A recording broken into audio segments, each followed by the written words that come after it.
नमस्कार दोस्तों। एक बार स्वागत है आपका पुनः आपके अपने यूट्यूब प्लेटफॉर्म पहाड़ी पाठशाला पर। दोस्तों, पिछली क्लास में हमने कैलेंडर के बारे में बेसिक जानकारी ली थी। आज यह कैलेंडर की दूसरी क्लास है। आई होप कि आपकी पहली क्लास समझ में आई होगी। तो चलिए फिर आज दूसरी क्लास की शुरुआत करते हैं। कल की क्लास में हमने लास्ट में देखा था कि जो 100 वर्ष होते हैं, 100 वर्षों में लीप वर्षों की संख्या, 100 वर्ष में लीप वर्ष, 100 वर्षों में जो लीप वर्ष होते हैं वह होते हैं 24। आज की क्लास में हम देखेंगे कि जो 100 से आगे हम कैसे निकालेंगे लीप वर्षों को। तो चलिए फिर शुरुआत करते हैं। देखिए, अगर आपके पास क्वेश्चन आए कि 200 वर्षों में 200 वर्षों में लीप वर्ष, तो बहुत सिंपल है। आपने क्या करना है, जो ये 200 है इसको डिवाइड कर दो 100 में। 100 प्लस 100। अब देखो, आपको इतना तो आता है कि 100 वर्षों में लीप वर्ष होते हैं कितने, 24। इस वाले 100 वर्ष में भी कितने होंगे, 24 होंगे। इन दोनों को ऐड कर दो तो 24 और 24 कितना होता है, 48। तो जो 200 वर्षों में लीप वर्षों की संख्या होती है वो होती है 48। अगर ऐसे ही आपके पास क्वेश्चन आए कि 300 वर्षों में, 300 वर्षों में लीप वर्ष, तो आप क्या करोगे, इस 300 को कैसे डिवाइड करोगे, 100 प्लस 100 प्लस 100। ठीक है, आपको पता है 100 वर्ष में 24, इसमें भी होंगे 24, इस वाले में भी होंगे 24। इन तीनों को कर दो ऐड, कितने होंगे, 24 24 48 और 24 3 72। तो 300 वर्षों में कितने लीप वर्ष होते हैं, 72। 100 वर्ष तक तो आपको आता है निकालना कि 100 वर्ष में 24 है, बिल्कुल बेसिक है। आगे वालों को कैसे करना है, 200 आएगा तो उनको डिवाइड कर दो दो पार्ट में, 100 प्लस 100 48 हो जाएगा, और 300 आएंगे, 100 प्लस 100 प्लस 100, तीनों को ऐड कर दो 72। ठीक है, आई होप कि आपकी समझ में आ गया होगा।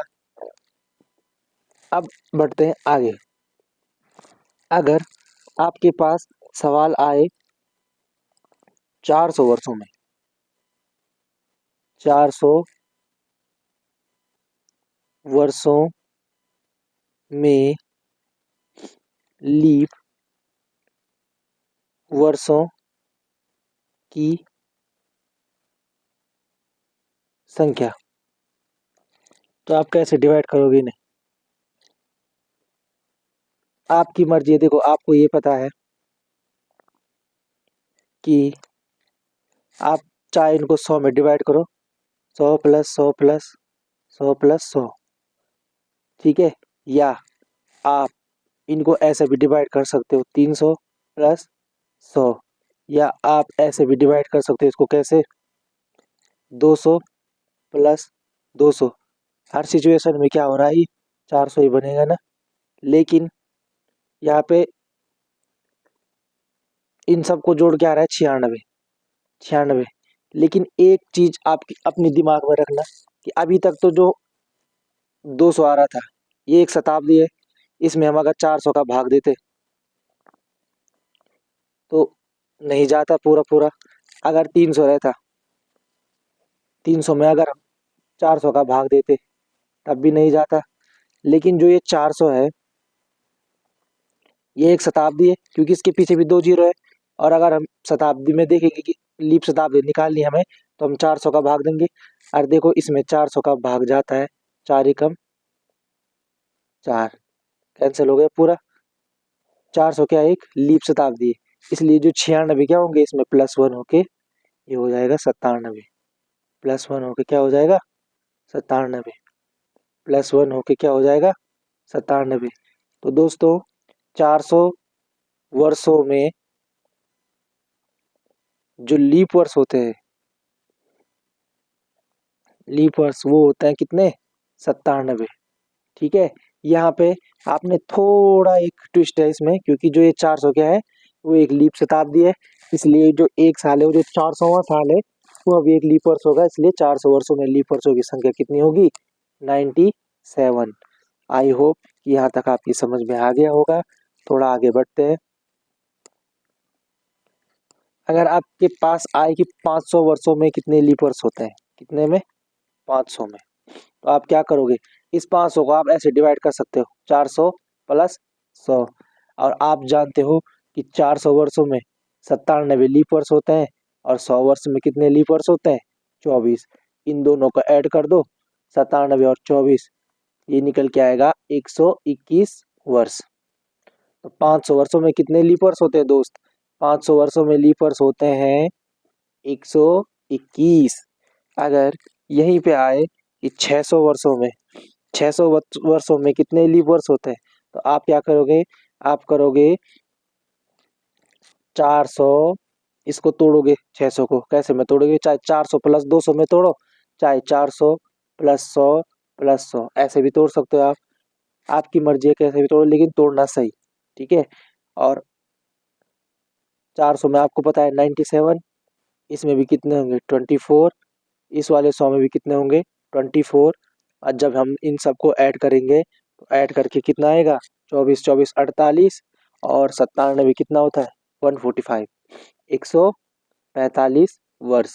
तो 600 वर्षों में कितने लीप वर्ष होते हैं, 600 वर्षों में 145 लीप वर्ष होते हैं, और 500 वर्षों में 124 लीप वर्ष होते हैं। आई होप कि आपकी समझ में आ रहा होगा दोस्तों, बिल्कुल बेसिक तरीका है, बहुत आसान तरीका है, आप आराम से कर लोगे। ठीक है, अगर यहीं पे अगर क्वेश्चन आ जाएगा कि 700 वर्षों में, 700 वर्षों में कितने लीप वर्ष होते हैं, तो आप क्या करोगे, इसको तोड़ोगे, आप 400 प्लस 300, आपकी मर्जी है, आप 400 ना तोड़ो, आप क्या करो, आप 400 प्लस 100 प्लस 100 प्लस 100 करो, तब भी आसान है। और इन दोनों को ऐड करके कितना होगा, देखो 400 वर्षों में कितने लीप वर्ष होते हैं, 400 में होते हैं 97, 300 वर्षों में कितने होते हैं, 72, अब पहले निकाल रखे हैं हमने, और 97 और 72 को जब हम ऐड करेंगे तो ये आएगा 7 2 9, 9 और 7 16, 169 लीप वर्ष। ठीक है, तो 700 वर्षों में लीप वर्षों की संख्या होती है 169, 169, 169। दोस्तों बहुत आसान तरीका है, बहुत बेसिक तरीका है, और अभी हम बेसिक बेसिक जानकारियाँ प्राप्त कर रहे हैं। तो अब आपको क्या करना है, अब आपको अपनी कॉपी में एक टेबल बनानी है। अभी तक तो हमने ये निकाले थे, आपको ये टेबल याद करनी है, कैसे कि 100 वर्षों में कितने लीवर्स होते हैं, 100 वर्षों में होते हैं 24। अगर आपके पास आए कि 200 वर्षों में कितने लीवर्स होते हैं, तो 200 में होते हैं इसके 48। अगर आपके पास क्वेश्चन आए कि 300 वर्षों में कितने लीवर्स होते हैं, तो ये आएगा 72। अगर आपके पास क्वेश्चन आए कि 400 वर्षों में लीफ वर्षों की संख्या कितनी होती है, तो आपको क्वेश्चन आएगा, आपका आंसर होगा 97, 97। अगर आपके पास क्वेश्चन आए कि 500 वर्षों में कितने लीप वर्ष होते हैं, तो आपका आंसर आएगा 121। अगर क्वेश्चन आए कि 600 वर्षों में कितने लीप वर्ष होते हैं, तो 600 वर्षों में कितने लीप वर्ष होते हैं, 145। अगर आपके पास क्वेश्चन आए कि 700 वर्षों में कितने लीप वर्ष होते हैं, तो 700 वर्षों में कितने लीप वर्ष होते हैं, 700 वर्षों में कितने लीप वर्ष होते हैं, 700 में होते हैं 169। तो आपको आपको ये टेबल याद करनी है, आपको ये टेबल याद करनी है। ठीक है, इतने से ही आपका काम बन जाएगा, बहुत आसान तरीका है, इतने से ही आपका काम बन जाएगा। ठीक है, अब इसी के साथ हम ये नहीं कि इतने निकाल सकते हैं, हम इससे बड़े बड़े भी निकाल सकते हैं, जैसे जैसे क्या कर कितने जैसे आपके पास सवाल आए कि 1700 वर्षों में, 1700 वर्षों में कितने लीप वर्ष होंगे, कितने लीप वर्ष, कितने लीप वर्ष, तो क्या कर सकते हो आप, 1700 को कैसे डिवाइड कर सकते हो आप, 1700 को आप डिवाइड कर सकते हो कैसे, 400 प्लस 400 प्लस 400 प्लस 400, 4 चौको 1600 हो गई, प्लस 100। तो ऐसे डिवाइड करो। आपको पता है कि 400 में 97, इसमें भी 97, इसमें भी 97, इसमें से भी 97, और उसमें कितने होंगे 24। अब इन सबको ऐड कर लो, इन सबको क्या कर लो, ऐड कर लो। ऐड करके कितना आएगा, ऐड करके आएगा ये, देखो जोड़ो इनको, 7 कम 7, 7 19 14, 7 3 21, 7 चौको 28 और 4 32, 32 को 2 हासिल लगा 3, 9 एकम 9, 9 दिन 18, 9 3 27, 9 चौको 36, 36 और 2 38, 38 और 3 41, यह आएगा आपका 412। तो 1700 वर्षों में कितने लीप वर्ष होते हैं, 1700 वर्षों में 412 क्या होते हैं भाई, 412 लीप वर्ष, 412 लीप वर्ष होते हैं। तो देखो बहुत आसान है, आप रैंडमली भी कोई भी क्वेश्चन उठा लो, कोई दिक्कत नहीं होगी, ठीक है। आपके पास क्वेश्चन ऐसे भी आ सकता है, देखो ये तो ऐसे लिखा है सिंपल कि 100 वर्ष में कितने लीप वर्ष होते हैं। यहाँ पे ऐसे भी तो लिख सकता है कि एक शताब्दी में कितने होते हैं, तब भी बात हुई है 24 होंगे। 2 शताब्दी में कितने होंगे 48, 3 शताब्दी में कितने होंगे 72, 4 शताब्दी में कितने होंगे 97, 5 शताब्दी में कितने होंगे 121, 6 शताब्दी में कितने होंगे 145, 7 शताब्दी में कितने होंगे 169, ठीक है। यही है वही है वो, एक ही मतलब है उनका, एक शताब्दी बोलो चाहे 100 वर्ष बोलो, ठीक है। ऐसे भी निकाल सकते हो आप, जैसे कोई रैंडमली वो है क्या, जैसे ये सवाल है 514 वर्षों में, 514 वर्षों में लीप वर्ष, 514 वर्षों में लीप वर्ष, ये भी रैंडमली सवाल है। इसको हम कैसे निकाल सकते हैं, इसको हम निकाल सकते हैं कैसे, देखो 514 को कैसे डिवाइड करोगे, 400 प्लस 100 प्लस 14, यही है 400 500 514, 400 वर्षों में कितने होते हैं 97, 100 वर्षों में कितने होंगे 24 24, और 14 वर्षों में आपको पता है कितना 12, और 12 बोलो 3, ठीक है। 3 लीप वर्ष होंगे, 4 का भाग 14 में दोगे तो 3 बार जाएगा ना, 4 तिया 12, 2 बज रहा है इससे हमें मतलब नहीं, हमें मतलब इससे। तो 14 वर्षों में कितने लीप वर्ष होते हैं 3 होते हैं, जोड़ो इनको। अगर जोड़ के कितना आ रहा है ये जोड़ के आएगा 7 और 4 11, 11 और 3 14 को 4 हासिल लगा 1, 9 और 2 11 और 1 12, 124, 124 वर्ष। तो 514 वर्षों में कितने लीप वर्ष होते हैं 124 लीप वर्ष होते हैं, 124 लीप वर्ष होते हैं। आई होप कि दोस्त आपकी समझ में आ गया होगा, ठीक है। बहुत सारे क्वेश्चनों की प्रैक्टिस करना, कोई दिक्कत नहीं आएगी आपको, लास्ट में आपकी प्रैक्टिस मजबूत रहेगी तो आपको क्वेश्चन बनाने में कोई दिक्कत नहीं आएगी, ठीक है दोस्त। अब चलते हैं, एक अगला क्वेश्चन करवाता हूं मैं आपको।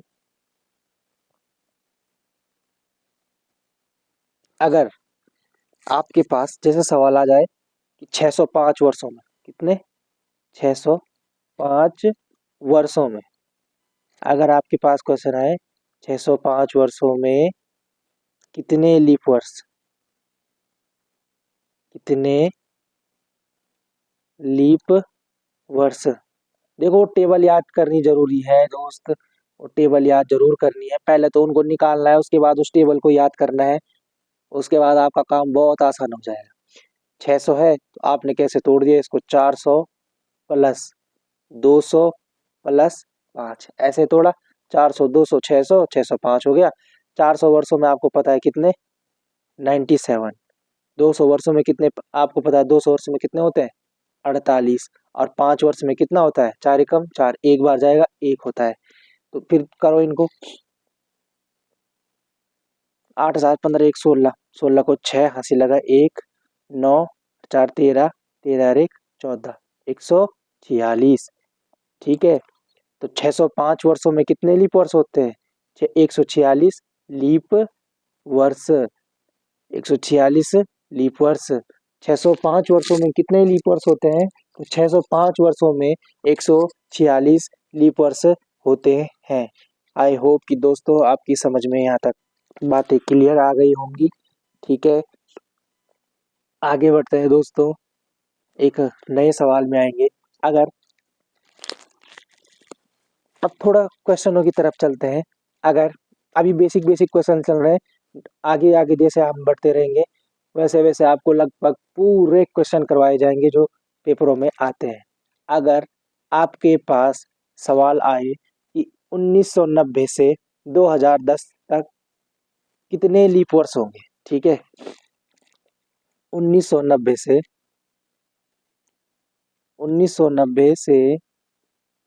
2010 तक 2010 तक कितने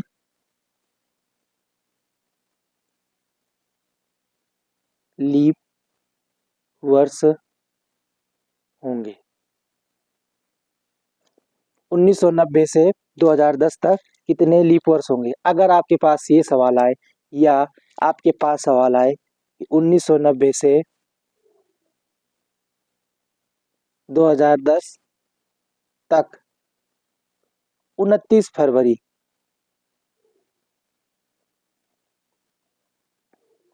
कितनी बार आएगी। अगर आपके पास ये सवाल आए तो इन दोनों में क्या अंतर है इन सवालों में। तो दोस्तों आपको पता है कि जो लीप वर्ष होता है उसमें फरवरी का महीना 29 दिन का होता है। ये क्वेश्चन दोनों एक ही है, ठीक है, ये क्वेश्चन क्या है, दोनों एक ही है। आप कैसे निकालोगे कि इनके बीच में कितनी बार आएगी 29 फरवरी। तो सबसे पहले आप देखोगे जो पहला वर्ष क्या दिया है, हमें 1990 दिया है ना, 1990। और अगर हमें लीप वर्ष चेक करना है तो कैसे करेंगे हम चेक लीप वर्ष, कि ये लीप वर्ष है या नहीं।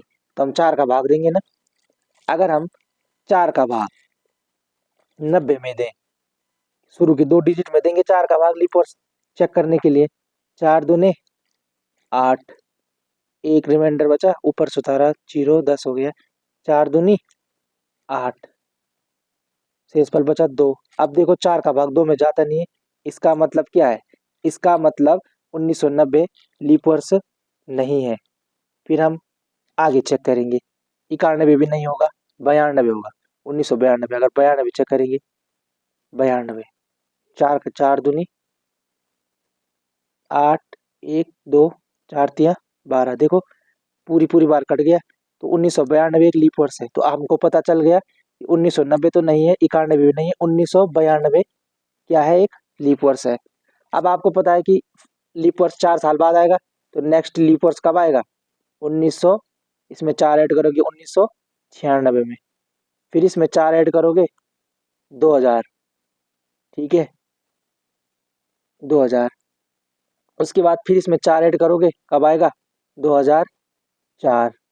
फिर इसमें 4 ऐड करोगे कब आएगा, 2008, ठीक है। अब हमें क्या दिया है, हमें दिया है 1990 से कितने, 2010 तक। अब आपको पता है इसमें 4 ऐड करोगे आप तो इधर तो 2012 हो जाएगा, तो इसलिए हमें तो 2010 तक देखना है। इसलिए 1990 से 1992 तक लीप वर्षों की संख्या होगी 1, 2, 3, 4 और 5। तो 1990 से 2010 तक लीप वर्ष होंगे 5, या 1990 से 2010 तक 29 फरवरी कितनी बार आएगी, 5 बार आएगी। तो आई होप कि ये सब क्वेश्चन आपकी समझ में आ गया होगा। एक क्वेश्चन और करते हैं ताकि आपकी समझ में बेटर तरीके से आ जाए। अच्छा, आपके पास क्वेश्चन आए कि 2020 से 2025 तक, 2020 से 2025 तक 29 फरवरी कितनी बार आएगी, या लीप क्या बोलते हैं इसको, कितने लीप वर्ष होंगे, ठीक है। तो 2020 से 2025 तक अगर हम लीप वर्षों की संख्या निकालें तो हम कैसे निकालेंगे, हम क्या करेंगे, पहले 2020 में 20 में क्या किसका भाग देंगे, 4 का भाग देंगे। आपको पता है 4 पंजे 20, तो मतलब 2020 क्या है, एक लीप वर्ष है। तो नेक्स्ट लीप वर्ष कब आएगा, 2024 में, ठीक है। और तब तक क्या लग जाएगा, इधर 25 लग जाएगा। और हमें क्या देखना है, हमें क्या देखना है 2020 से 2025 तक, क्योंकि नेक्स्ट तो उसके बाद 2028 में आएगा, 2028 में आएगा, और यहाँ तक हमने जाना नहीं है, हमने जाना है 2025 तक। इसलिए 2020 से और 2025 तक लीप वर्षों की संख्या होगी 2, या 29 फरवरी कितनी बार आएगी? 2 बार। तो आई होप कि दोस्त आपकी समझ में यहाँ तक बेटर तरीके से आ गया होगा। उम्मीद करता हूँ दोस्तों, ठीक है, कि आई होप कि आप अच्छे से नोट्स बना रहे होंगे। उसके बाद दोस्तों बढ़ते हैं नेक्स्ट सवाल में, और नेक्स्ट सवाल होने वाला है बहुत इम्पोर्टेंट। ठीक है दोस्तों, अभी दिसंबर के माह में स्टेनो का पेपर हुआ था यूके ट्रिपल एससी में, और ये क्वेश्चन जो अब मैं कराने वाला हूँ ये एसएससी के एग्जामों में पहले भी पूछा जा चुका है, और इस क्वेश्चन को बहुत सारे दोस्तों ने गलत किया था, जबकि इस क्वेश्चन में कुछ नहीं था, नॉर्मली क्वेश्चन था। अगर उसमें इस पेपर में एक क्वेश्चन आया था कि एक्स सप्ताह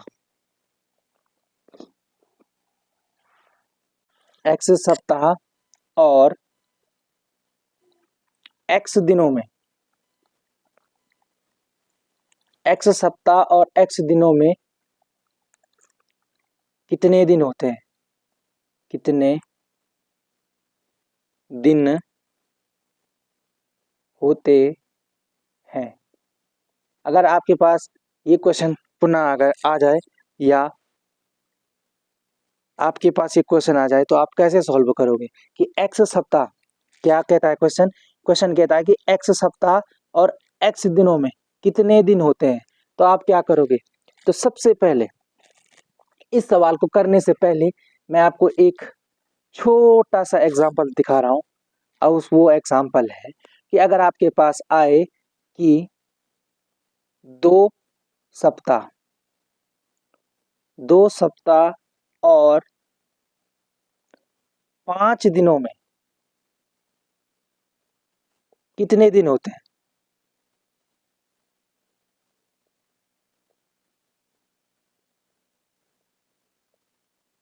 अब बताओ, इस क्वेश्चन और ऊपर वाले क्वेश्चन में कोई अंतर है?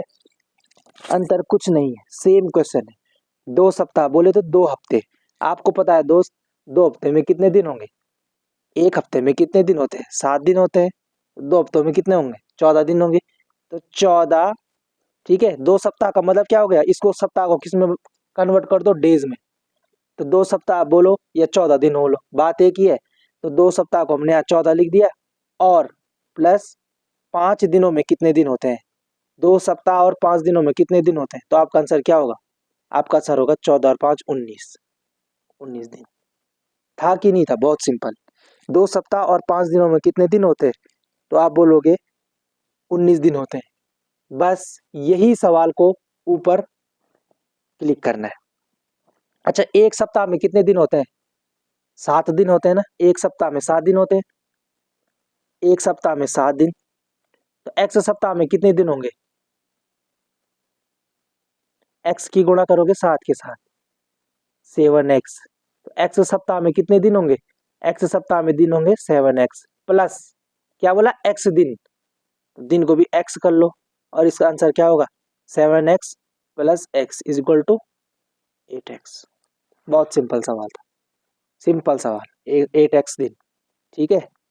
तो एक्स सप्ताह और एक्स दिनों में कितने दिन होते हैं? तो एक्स सप्ताह और एक्स दिनों में होते हैं आपके 8x दिन। एक बार दोबारा सुन लो दोस्तों, क्योंकि ये सवाल बहुत इंपॉर्टेंट है, और दोबारा पेपरों में आने के इसके चांस हैं। ठीक है, हमने देखो बेसिक उदाहरण के तरीके से समझा था इसको, कि जो अगर 2 सप्ताह या 5 दिन आए, तो 2 सप्ताह का मतलब कितना दिन होता है? 2 सप्ताह का मतलब 14 दिन, और 14 दिन, और 14 में हम क्या जोड़ेंगे? 5 दिन और जोड़ेंगे, तो 14 और 5 19 हो जाएगा। वैसे ही ये सवाल था कि एक्स सप्ताह बोलेगा, आपको पता है एक सप्ताह में 7 दिन होते हैं। एक सप्ताह में कितने दिन होते हैं? 7 दिन होते हैं। तो एक्स सप्ताह में कितने होंगे? 7 गुणा x is equal to 7x, 7x हो गए। तो एक्स सप्ताह में कितने दिन होंगे? 7x, और एक्स दिनों को ही उसमें ऐड करना है, तो क्या होगा? 7x plus x is equal to क्या होगा? 8x। बहुत सिंपल सवाल था दोस्तों। अच्छा, एक इसी की तर्ज पे क्वेश्चन ऐसे भी तो पुट अप हो सकता है। क्वेश्चन क्या पुट अप हो सकता है क्वेश्चन पुट अप हो सकता है कि x सप्ताह और y दिनों में x सप्ताह और y दिनों में कितने दिन होते हैं, कितने दिन होते हैं। क्वेश्चन ऐसे भी पुट अप हो सकता है कि x सप्ताह और y दिनों में कितने दिन होते हैं। आपको पता है कि जो x सप्ताह है उसमें कितने दिन होंगे, एक सप्ताह में कितने दिन होते हैं दोस्त, एक सप्ताह में 7 दिन होंगे। तो एक सप्ताह में कितने होंगे, 7 गुणा x इक्वल टू 7x। तो x सप्ताह में कितने दिन होंगे, 7x। और y दिन क्या बोला इसने, y दिन। तो x सप्ताह में अगर 7x प्लस y करें हम तो कितने दिन होंगे, 7x प्लस y दिन।